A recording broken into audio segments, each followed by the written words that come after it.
Last episode, you took the ONNX graph and made it fly, operator fusion and quantization, leaner and faster on CPU.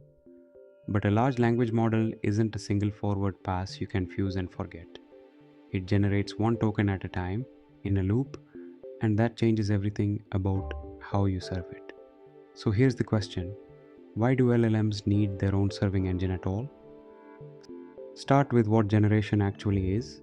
The model writes a token, appends it, and runs again to write the next. Autoregressive, one step per word. Every step recomputes attention over the whole sentence so far. And to avoid redoing that work, it keeps a cache of past keys and values. That cache grows with every token, and it's the bottleneck. Now the naive way to serve it: you take prompts one at a time, run the loop to the end, then start the next prompt. The trouble is that a short request finishes early and a long one runs on, and while the long one grinds, the GPU has rows of idle compute it could have spent on someone else. You're paying for a full GPU and using a slice of it. vLLM's first idea is paged attention. Instead of giving each request one big contiguous block for its KV cache, which fragments and wastes memory the moment requests are different lengths, it splits the cache into fixed size pages, like virtual memory in an operating system. Pages packed tight, almost nothing is wasted, so you fit far more requests in the same RAM at once. The second idea is continuous batching. The scheduler doesn't wait for the whole batch to finish. The instant any request emits its last token, its slot is freed and a waiting request drops in. The batch refills itself every single step.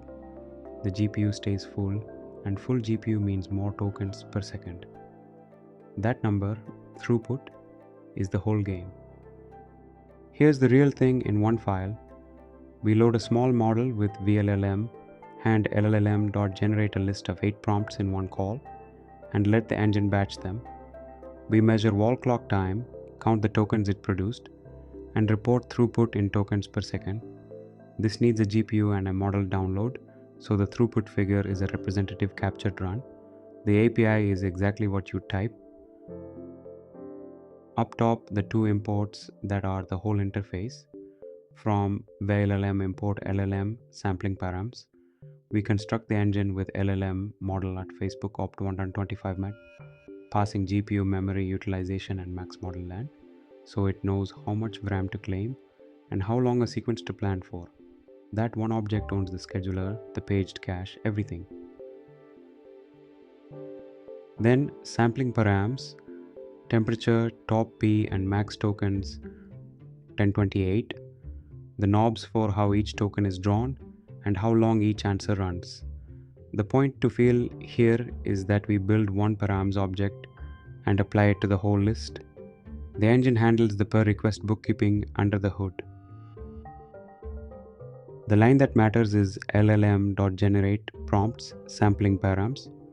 We pass all 8 prompts at once, not a loop, one call, and vLLM's continuous batching schedules them together. Back comes a list of request output objects. From each we read output.outputs.text for the answer and the length of token IDs to count what was produced. Run it. The engine loads the model and reports the prompts batched, 8. It generated about 1,000 tokens total in roughly 2.5 seconds of wall clock for a throughput near 400 tokens per second on this GPU. Your hardware will land you in a similar range. That's why the card is labeled a representative run. Look at the figure and the terminal together. The throughput number on the card, tokens per second, is the same number the terminal printed, and the bar showing batched serving, towering over a naive one-at-a-time baseline, is the same gap the engine just earned. Figure equals terminal, with the honest caption that these are representative numbers, not a seeded reproduction. Pack the cache, keep the GPU full, and the tokens pour out. That's why LLMs get their own engine. Next episode, we step into the retrieve stage and ask where the model's knowledge actually comes from. SH11 embeddings, turning text into vectors you can search.